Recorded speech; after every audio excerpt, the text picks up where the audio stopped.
wassalatu wassalamu ala Rasulillah Muhammad ibn Abdillah wa ala alihi wa ashabihi wa mawalah la hawla wa la quwata illa billah amma ba'du. Faqad qala Allah Ta'ala fi kitabihil karim, a'udzu billahi minasy syaithanir rajim, bismillahirrahmanirrahim, yarfa'illahu alladhina amanu minkum walladzina utul ilma darajat. Al-ayah, sadaqallahul azim. Bapak Ibu jamaah subuh rahimakumullah yang sangat kami muliakan, semoga ibadah kita semua dari mulai bangun tidur tadi hingga tadi selesai kita berdoa masing-masing setelah sholat, semoga seluruh amal tersebut diterima oleh Allah Subhanahu wa Ta'ala, dan semoga semua bentuk kekurangan kita selama menjalankan ibadah tersebut semoga diampuni oleh Allah Subhanahu wa Ta'ala. Semoga kita semua dan keluarga besar kita semua senantiasa Allah sehatkan, sehat lahir, sehat batin. Anak cucu kita semua Allah jadikan mereka anak-anak dan cucu-cucu yang salih dan salihah, yang berbakti kepada nusa bangsa agama, terutama kepada kedua orang tua dan keluarganya. Dan yang terakhir, semoga kita semua senantiasa panjang umur, berkah umur di tahun yang baru ini 1447 Hijriah. Mudah-mudahan di tahun yang baru ini kita semakin baik, kita semakin semangat, kita semakin istiqomah dalam menjalankan ibadah. Amin ya Allah ya Rabbal Alamin.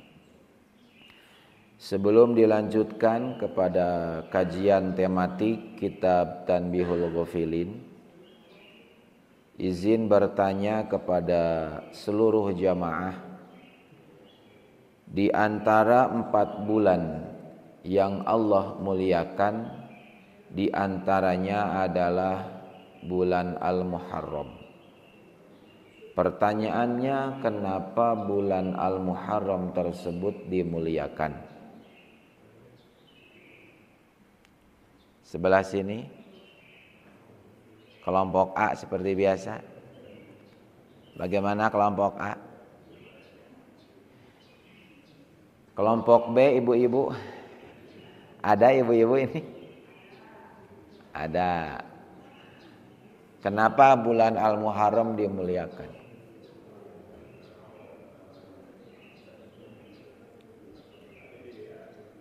Pas? Pas.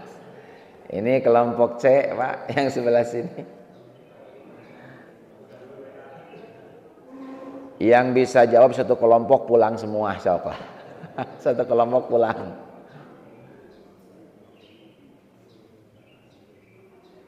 Kelompok ini, kelompok D, pas aja.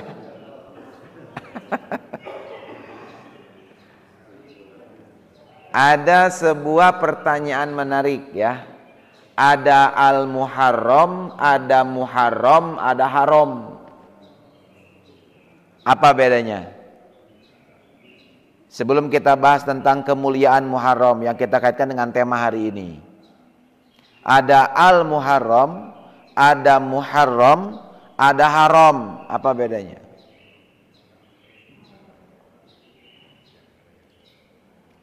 Dari kelompok D dulu. Kelompok C. Kelompok B. Kelompok A. Pas semua. Oke, bulan Hijriah yang pertama kan Muharram. Itu di kita kebanyakan Al-Muharram kan, familiarnya. Padahal tepatnya itu bukan Muharram tapi Al-Muharram. Cuman masyhurnya di kita namanya Muharram. Sebetulnya Al-Muharram asalnya.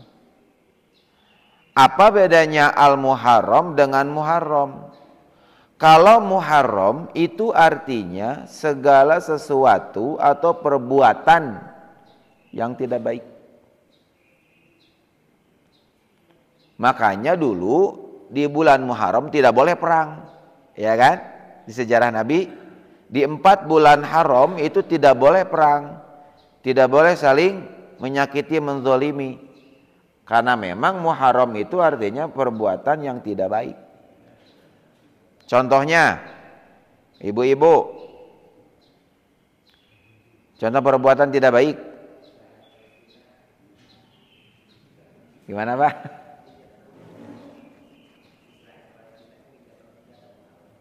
Nah, iya kan, Muharram kan bisa contoh kan? Enggak, ini mah contohnya perbuatan tidak baik apa? Sombong. Yang paling familiar perbuatannya apa? Menggosip, gibah. Kalau ngomongin orang Bu itu renyah, crispy kayak tahu bulat. Nah, itu namanya Muharram istilahnya, perbuatan yang tidak baik. Hukumnya haram. Jadi haram itu berbicara hukum. Haram, hukumnya haram. Kalau Muharram itu berkaitan dengan perbuatannya, perbuatan yang tidak baik. Banyak contohnya, kita udah paham semua. Hukumnya haram. Sedangkan Al-Muharram, nah ini nih menarik. Sedangkan Al-Muharram itu berbicara waktu. Waktu meninggalkan yang haram. Jadi artinya ketika datang bulan baru yang dinamakan Al-Muharram, atau datang tahun baru yang dinamakan 1447 Hijriyah, maka sudah saatnya kita Al-Muharram, meninggalkan segala sesuatu yang tidak baik. Kan hijrah judulnya oge. Naon hijrah teh? Pindah kan? Pindah dari mana? Dari mana pindah teh? Minal jahli ilal ilmi, minal kasali ilal juhdi, minasyarri ilal khairi. Begitu.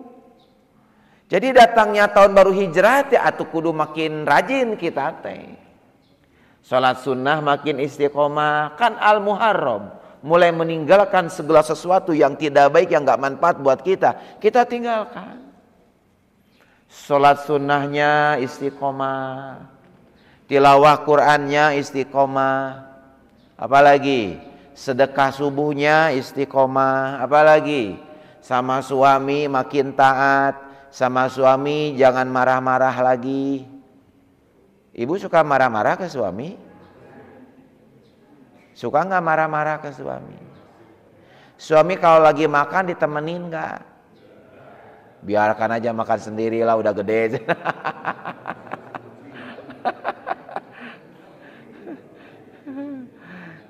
Sudah saya sampaikan waktu acara santunan yatim waktu dua apa di sini kan?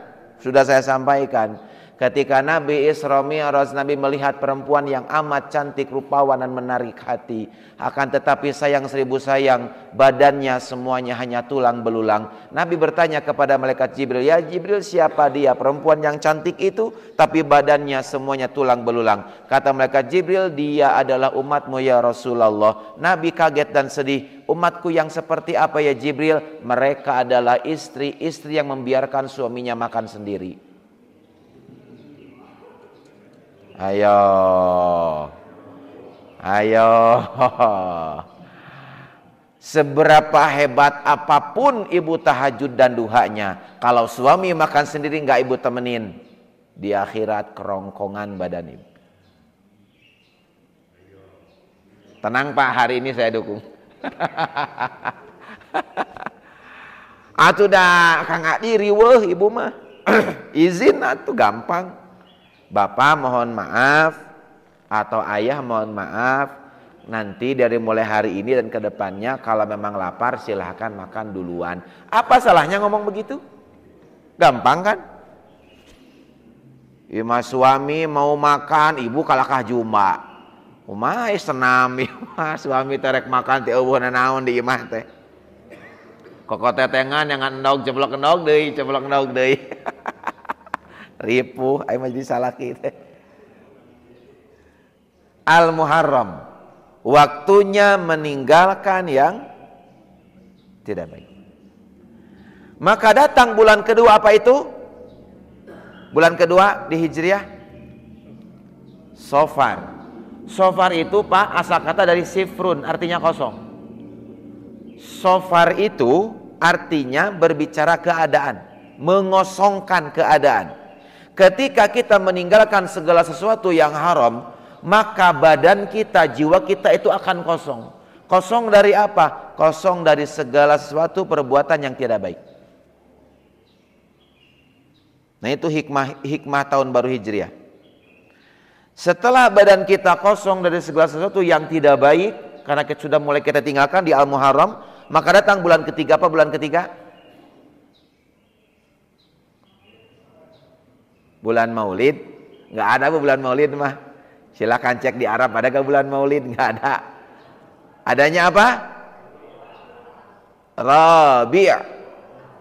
Rabiul Awal. Di Mekah Bapak Ibu, di Arab khususnya, itu kalau datang musim semi, ketika bunga-bunga itu bermekaran, itu istilahnya Rabi'. Tumbuh sesuatu yang baik. Musim semi lah. Maksudnya ketika kita meninggalkan segala sesuatu yang haram, sehingga badan kita menjadi kosong dari hal yang tidak baik, jiwa kita kosong dari hal yang tidak baik, maka akan tumbuh sesuatu yang baik. Rabiul Awal, permulaan yang baik. Karena apa? Badannya udah kosong, jiwanya kosong. Dari apa kosongnya? Dari segala sesuatu yang tidak baik. Maka akan timbul apa? Timbul kebaikan dalam dirinya. Kata Nabi, ada sepotong daging di dalam diri manusia. Kalau daging tersebut atau darah tersebut dalam bahasa hadisnya itu baik, maka seluruh badannya baik. Kalau bagian itu kotor, maka seluruh badannya kotor. Maka sudah saatnya di bulan Al-Muharram ini kita tinggalkan segala sesuatu yang memang tidak manfaat menurut agama dan negara. Maka agar apa tujuannya? Agar badan kita, pikiran kita, jiwa kita kosong dari hal yang tidak baik. Setelah semuanya kosong dari hal yang tidak baik, maka kebaikannya akan muncul. Rabiul Awal. Begitu. Itulah hikmah tahun baru Hijriah. Jadi nama-nama bulan Hijriah itu Bu, ada hikmahnya semua. Kenapa tidak Nabi rubah? Ya kan? Padahal bulan ini pas sebelum Nabi lahir udah ada nama bulan ini. Ketika Nabi lahir, Nabi jadi Nabi, kenapa nggak dihapus? Kenapa nggak dirubah? Karena maknanya sangat bagus. Dari mulai Al-Muharram, Sofar, Rabiul Awal, Rabiul Akhir dan seterusnya. Ketika kita meninggalkan yang tidak baik, maka badan kita, jiwa kita akan kosong dari hal yang tidak baik. Setelah kosong dari hal yang tidak baik, maka Rabiul Awal, kebaikan akan tumbuh. Semangat ibadahnya kembali membara. Kembali apa lagi? Rajin. Kembali istiqomah, begitu. Nah, setelah tumbuh kebaikannya, ada bulan yang keempat, apa? Rabiul Akhir. Maka istiqomahkan sampai akhir kebaikan itu. Jangan di Ramadan nungkul atuh rajin maca Quran teh, rajin kernya apanya? Rajin dapat kalau Ramadan maca Quran? Oh, hataman aga tuh aya nu sampai 3 kali, 4 kali, 5 kali ke Ramadan mah. Datang bulan Syawal. Angker riweuh. Ngasuh cucu. Angker riweuh. Banyak cucian di rumah teu deui maca Quran teh, satahun sakali we rajin teh. Mohon maaf Pak, Bapak lagi puasa, berani nggak kita marah? Bapak lagi puasa, berani nggak marah? Pak, lagi puasa berani marah nggak? Berani bohong nggak? Lagi puasa berani bohong nggak? Nggak kan? Berani berbuat dosa terang-terangan nggak? Ketika puasa. Ketika puasa orang itu rata-rata nggak berani bohong, nggak berani marah-marah, nggak berani dosa terang-terangan, nggak berani melanggar perintah, apalagi yang batalkan puasa, nggak berani. Kenapa coba? Kenapa? Kenapa, Bu? Kenapa?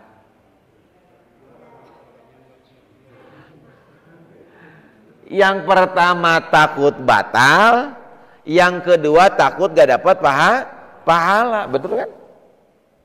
Nah itu teh ulah Ramadan unggul. Di bulan Al-Muharram juga sama. Begitu. Ya. Setelah tumbuh kebaikan Rabiul Awal, maka istiqomahkan sampai Rabiul Akhir. Nah berikutnya bulan apa?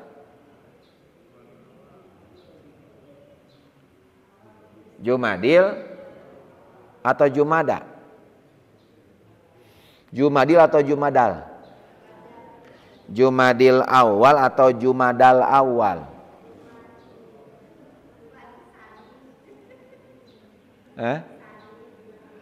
Ya kan ada Jumadil awal, ada Jumadil akhir, ada lagi Jumadal awal dan Jumadal akhir. Mana yang tepat?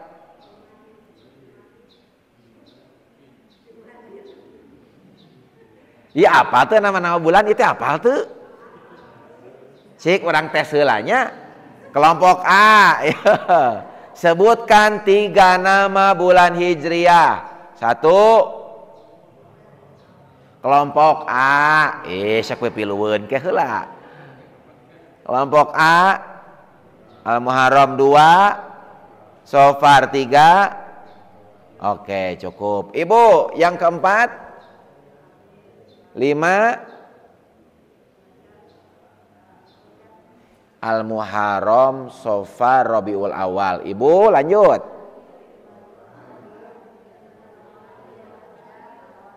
Kayak heula tuh tong diborong. Oh, 3 we 3. Rabiul Akhir. Oke, cukup. Berikutnya, Pak. Ya Pak Haji dibantu. 3 aja.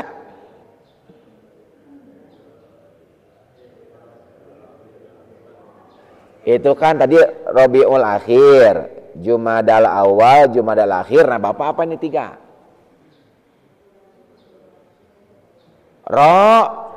Rajab, Syaban, Ramadan. Bapak sisanya? Syawal, Dzulqa'dah, Nah itu semua ada hikmahnya, ada maknanya. Setelah kebaikan kita istiqomah, hati-hati. Ada bulan berikutnya yaitu Jumada. Tepatnya bukan Jumadi. Kalau Jumada itu berkaitan dengan sikap. Sikap yang kering. Alias jauh dari tuntunan agama. Keras, sombong.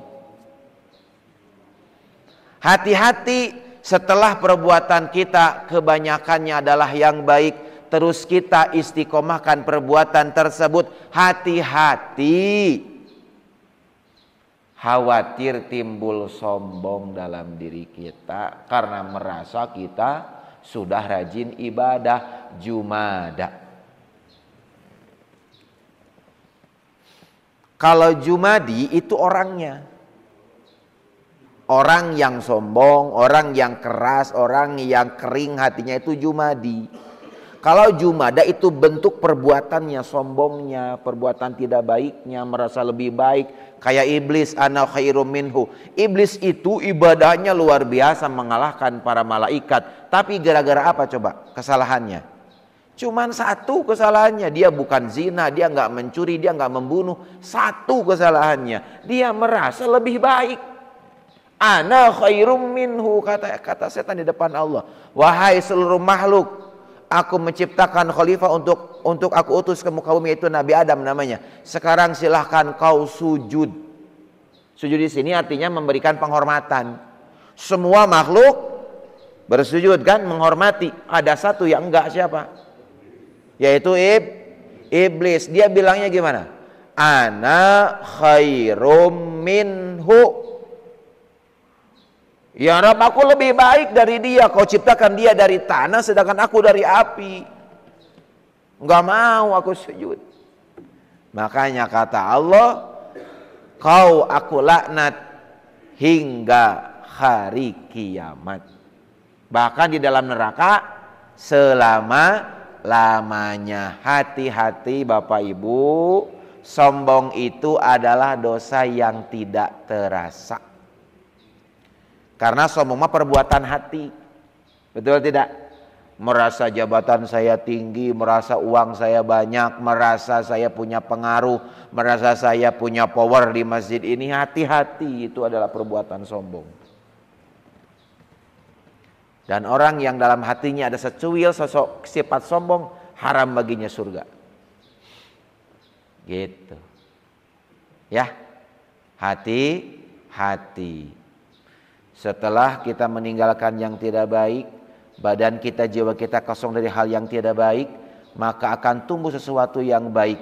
Istiqomahkan kebaikan itu, tapi hati-hati jangan sampai ada kesombongan di dalam diri kita, karena semua amal yang sudah kita lakukan dari mulai Al-Muharram sampai Rabiul Akhir itu bisa habis di Jumadal Akhir karena dosa-dosa sombong. Contohnya apa Pak? Hasud. Kata Nabi, kalau Rasulullah SAW, al-hasdu ya'kulul hasanati kama ya'kulunar al-hatoba. Hasud, sombong, iri, dengki, syirik pada orang lain, itu menghabiskan seluruh amal kita seperti api yang membakar kayu bakar yang kering. Habis semua amalnya. Pahala hajinya habis, pahala umrohnya habis, pahala Ramadannya habis, pahala khataman Qur'annya habis, pahala sedekahnya habis, pahala majlis taklimnya habis. Gara-gara apa? Gara-gara penyakit hati, diantaranya sombong, merasa diri lebih baik. Iblis mengabdi kepada Allah ratusan ribu tahun Pak, tapi habis sekejap karena amal apa? Karena satu amal yang bernama sombong. Makanya jangan merasa saya, nah gitu. Jangan merasa saya. Hati-hati. Nanti kita lanjutkan ya di pertemuan berikutnya. Setelah kita amalnya habis, lalu bagaimana? Rajab, Syaban, Ramadan, itu ada maknanya. Insya Allah kita sambung ya. Karena bukan itu tujuan pengajian di subuh ini, itu mah hanya opening saja. Nanti kita lanjut insya Allah. Rajab dan seterusnya. Bulan kemarin pembahasan kita tentang fadilah orang yang datang ke majelis ilmu, ya kan? Di antaranya ngahulang deui wae. Setiap huruf yang ditulis, setiap langkah kaki yang diayunkan ke Fathul Ummah, maka Allah balas dengan ibadah selama satu tahun. Apalagi Allah bangunkan baginya kota di surga atas huruf-huruf yang dia tulis, atas langkah kaki yang diayunkan. Yang ketiga, bumi yang dipijak itu memintakan ampun kepada Allah untuk dirinya yang ada datang ke pengajian. Yang keempat,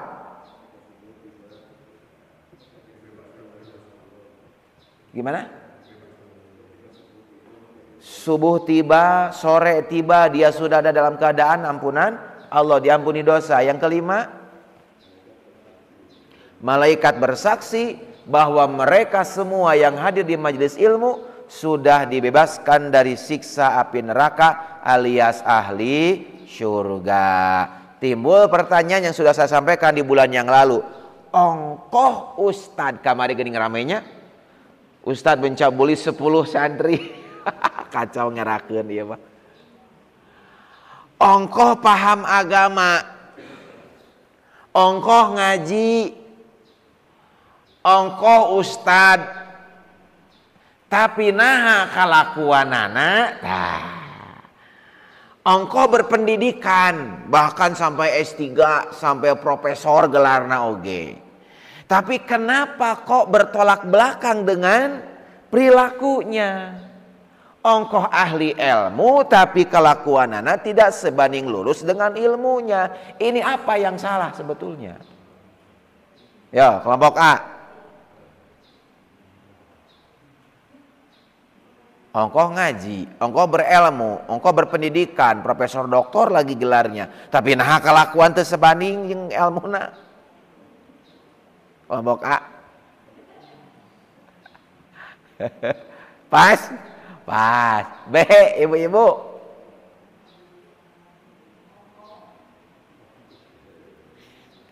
Ongkoh rajin pengajian rutin ibu-ibu, rajin ke majelis taklim, rajin ke Masjid Al-Jabar, rajin ke Masjid Al-Ukhwah, rajin ke Masjid Raya Bandung menghadiri pengajian Mamah Dedeh. Tapi anger we kalakuan teh teu robah. Ngomongkeun batur anger. Amak-amakan ka salaki anger. Salaki dahar solangan anger diantep. Apa yang salah?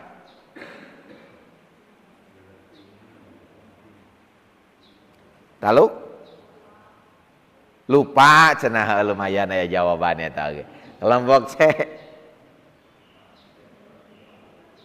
Apa yang salah sebetulnya?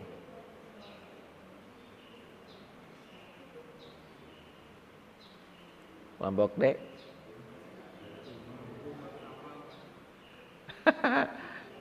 Kelompok D taluk, tapi dia ada jawaban cenah tidak diamalkan lumayan ya jawaban. Di kitab Ta'limul Muta'alim Thariqat Ta'allum karya Syekh Az-Zarnuji beliau mengatakan, ta'allam fa innal ilma zainun li ahlihi wa fadlun wa inwanun li kullil mahamidi wa kun mustafidan kulla yaumin ziyadatan wasbah fi buhuril fawaid. Kalau di kitab Al-Hikam karya Syekh Ibnu Athaillah, ilmu itu, hati-hati Pak, ilmu itu meskipun banyak di otak kita, nih kita save di sini ilmu nih, ilmu Bapak dulu waktu kuliah, ilmu ini, ilmu itu, wah berbagai macam ilmu. Hati-hati kalau ilmu itu hanya sebatas di kepala, gak sampai ke hati. Mau ilmu agama, mau ilmu umum ya. Ini semua ilmu ya, semua ilmu. Semuanya di sini. Tapi nggak nyampe ke sini. Maka dia hanya sebatas Iqra. Surat Al-Alaq ayat pertama. Iya kan? Ayat pertama gimana bunyinya? Iqra. Hanya sebatas itu. Dia hanya sebatas pintar. Dia hanya sebatas cerdas, dia hanya sebatas tahu, dia hanya sebatas apalagi? Gelar, sebatas apalagi? Titel. Tapi dia tidak bismi rabbik. Nah, ini menarik nih. Kan Iqra bismi rabbik, begitu kan lanjutan ayatnya? Nah, kebanyakan Bapak Ibu orang yang cerdas, titelnya tinggi, gelarnya mentereng, itu hanya Iqra, tapi tidak bismi rabbik. Makanya ilmu dan akhlaknya tidak berbanding lurus, karena dia hanya Iqra, tidak bismi rabbik. Jadi ilmunya itu tidak berefek apapun terhadap akhlaknya. Karena ilmunya hanya di kepala, gak nyampe sampai ke hati. Makanya kata Ibnu Athaillah, al-hikmatu huwa al-ilmun nafi'. Jadi ilmunya itu tidak menjadi hikmah untuk dirinya. Apa itu hikmah? Hikmah? Kelompok D, hikmah itu apa? Barusan sudah saya sebutkan. Hikmah teh apa? Barusan pisan can semenit-menit acan. Nu bieu. Astagfirullahaladzim. Paingan tiap ngaji bulanan teh poho deui. Nu bieu ge nu can samenit geus poho. Nu bieu karek ge bieu. Kelompok C sugan ada yang menyimak. Apa itu hikmah? Barusan belum semenit saya sebutkan. Ibu-ibu, apa? Kurang kata-katanya. Kelompok A. Lumayan aja jawaban lumayan. Al-hikmatu huwa ilmun nafi'. Ini itu harus lengkap. Ilmun nafi. Hikmah itu Bapak Ibu adalah ilmu yang bermanfaat. Gitu. Tidak hanya manfaat tapi ilmu yang bermanfaat itu hikmah. Segala sesuatu yang kita alami ada hikmahnya. Heuh naon hikmah teh atuh? Hikmah itu adalah ilmu yang bermanfaat. Atas kejadian itu kita jadi dapat ilmu, ya kan? Ilmu yang bagaimana? Ilmu yang bermanfaat. Contoh, ketika ibu dan bapak ke Masjid Fathul Ummah acara besar, pakai sendal bagus, kulit asli dari kulit domba, belinya langsung dari Garut. Pek teh leungit eta sendal teh. Sendalnya hilang, Pak. Marah tuh kita. Kesel nggak kita? Kesel nggak? Kesel lah, manusiawi atuh kesel. Sendal mahal 2 juta dibawa ke masjid leungit, ya kan? Nah, setelah marah kata saudara kita, kata jamaah yang lain, kata teman kita, sudah Pak Haji, ambil hikmahnya, ya kan? Nah, hikmahnya apa? Yaitu ilmu yang bermanfaat. Di acara berikutnya jangan atuh bawa sendal bagus, kan kita sudah belajar kemarin. Kalau ke masjid jangan bawa sendal bagus, apalagi pas Jumatan. Cukup sendal yang butut saja. Itu pun ada 2 warna. Sendal swalauna teh, yang satu warna kuning, satu warna merah. Dijamin sampai kiamat gak akan hilang, kata. Kan ilmu manfaat, belajar dari kejadian yang lalu, betul tidak? Bawa sendal bagus ke masjid, raib seketika. Tapi bawa sendal swallow yang sudah jelek, insya Allah aman. Nah, itu adalah hikmah ilmu manfaat. Lalu Kang Adi, apa cirinya ilmu manfaat itu? Kan ada cirinya segala sesuatu itu. Nah, sini jelaskan ya. Wal ilmu nafi'u huwa ma yazidu fi khaufika minallahi ta'ala. Apa sana Bu? Nubieu. Teuing cenah teu apal bahasa Arab. Ilmu manfaat itu indikasinya satu. Ma yazidu fi khaufika minallahi ta'ala.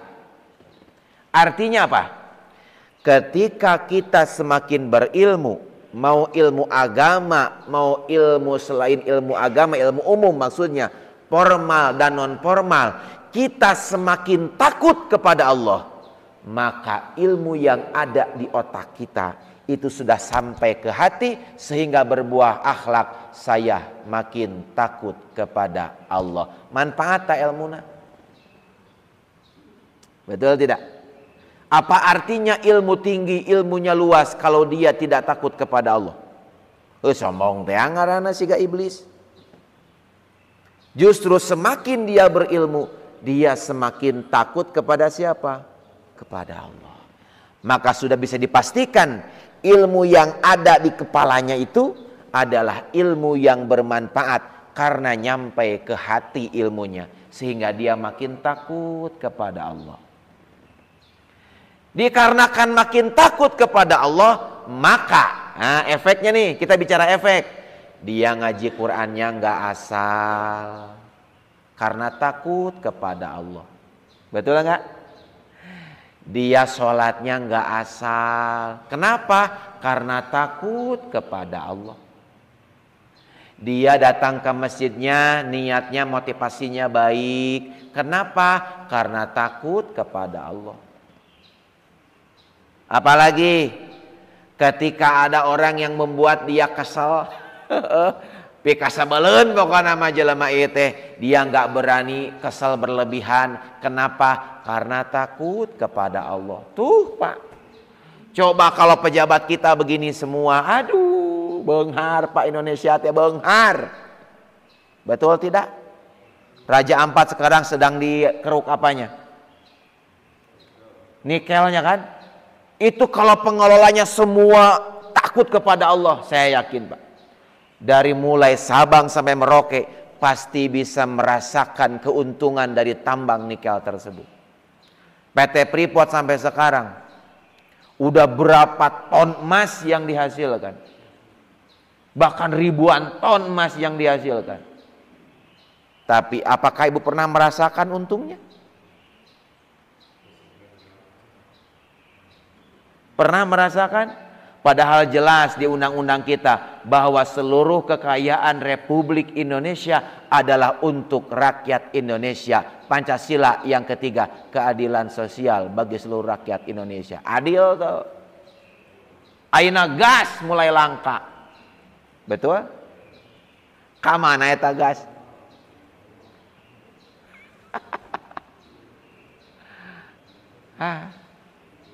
Betul tidak? Coba kalau pejabat kita semuanya takut kepada Allah, moal ayata 11,3 triliun di korupsi. Coba ya. Ibu kalau punya uang geuningan di Kejaksaan Tingginya memangnya payudnya eta uang 11,3 triliun. Ibu kalau punya uang sakitu kumaha kira-kira? Kalau Bapak curiga nikah deui Bapak teh. 11,3 triliun Pak uang, aduh eta uang. Coba ibu lamun punya uang sakitu kumahakeun? Ditumpuknya uang nanti sakieu tah sabatul umaheun uang nage tah sakieueun. Coba Pak eta uang 11,3 triliun wah. Lamun abdi Pak punya uang sakitu, ya mun abdi ya. Mun abdinya ya, bukan nikah lagi, bukan.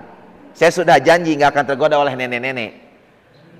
Sawah dimulai soreang sampai Raja Ekek saya beli semua. Kenapa? Karena salah satu ciri ketahanan pangan rakyat Jawa Barat adalah adanya sawah. Sampai kapanpun kita pasti butuh nasi.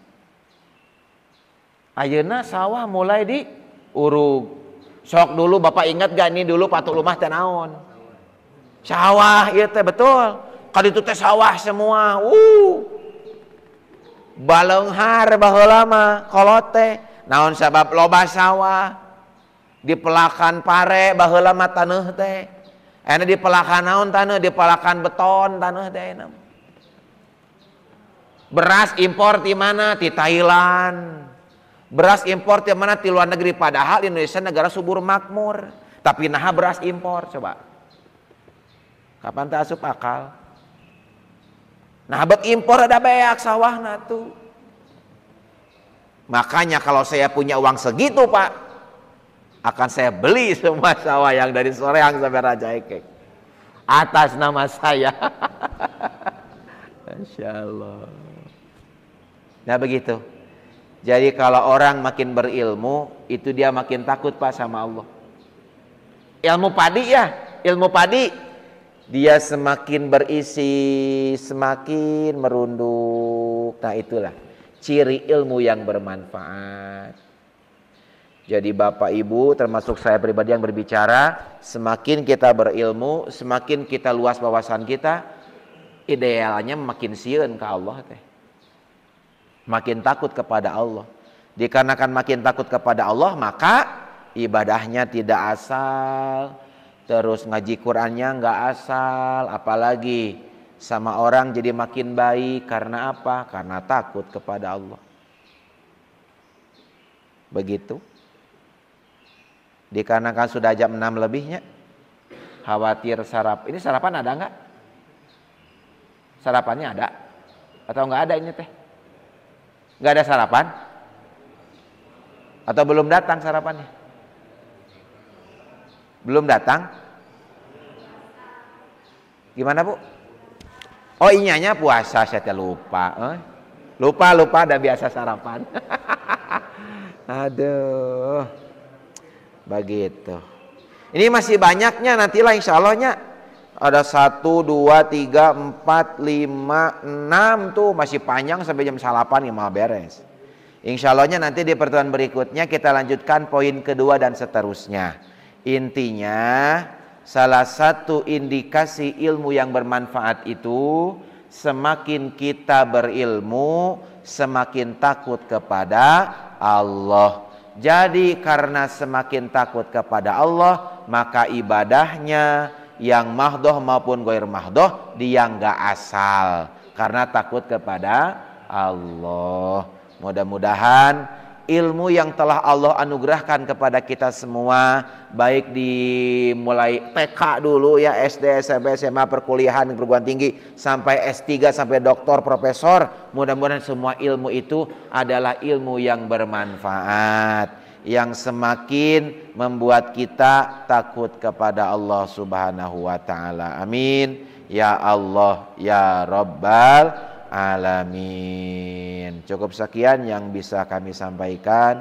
Mohon maaf atas segala kekurangan. Insya Allah semoga kita semua panjang umur. Di bulan yang akan datang kita lanjutkan kajian tematiknya perihal indikasi ilmu yang bermanfaat. Amin.